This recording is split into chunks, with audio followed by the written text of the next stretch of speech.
ఎక్కడిదో కానీ ఇప్పుడు ఆ వీడియో వైరల్ అవుతోంది. Second year sir. ఆర్కే గారు, మీరు 10-15 ఏళ్ల క్రితం ఓ సామాన్యమైనటువంటి ప్రెస్ రిపోర్టర్ తమరు.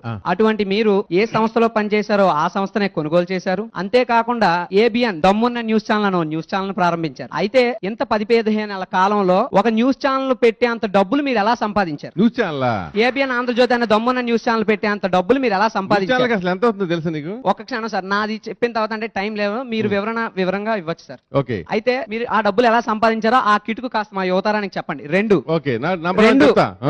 ఎన్టీ రామారావు గారి ప్రభుత్వం పడగొట్టే కుంభకోణంలో చంద్రబాబు నాయుడు గారితో కలిసి మీరు హైదరాబాద్ లో గల హోటల్లో ఎమ్మెల్యేలను నిర్బంధించి వారితో బేరసారాలు మీరు కుదిర్చారని మీపై ప్రధానంగా ప్రజల నుండి ఆరోపణలు ఉన్నాయి. ఎవరు? ప్రజల నుండి సార్ చెప్తాను.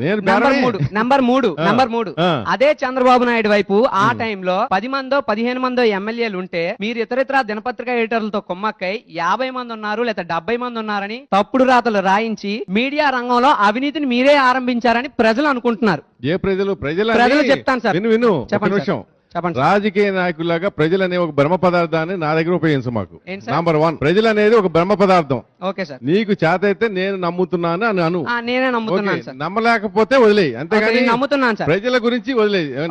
కాదు, నేను నమ్ముతున్నాను. నంబర్ 1. ఒక్క సెకండ్ సార్, బొత్స గారికి కూడా